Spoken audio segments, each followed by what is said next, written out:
Hi again. Just wanted to give you a brief history of the country of India. And I have to be honest, this video that I included on this page can do a much thorough and much better job than I can do. But I did want to pull out a couple of the most important facts that I found. India was established between 400 and 200,000 BC.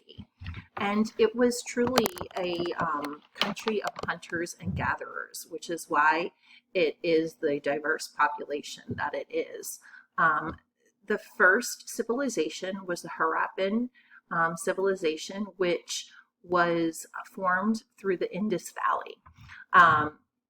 And this first civilization established its own writing system and had a very advanced social and economic system, and it created urban cities and architecture.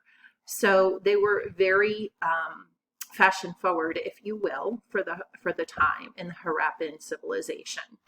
From there, we went on to the Vedas, or the Vedic civilization, and these people spoke Sanskrit. And they spoke that, and their civilization was based on the Vedas, the seven Vedas, which were the oldest Hindu scripts.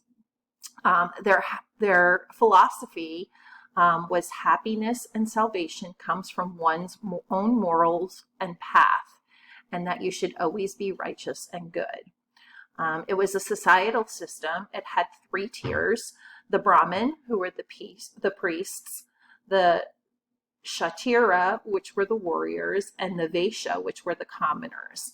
They established 16 different states, and these lasted all the way through several empires until they got to the Buddhist era.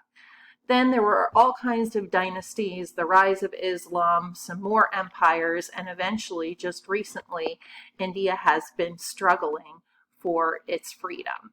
So again, I would suggest looking at this video on the history of India to get more information.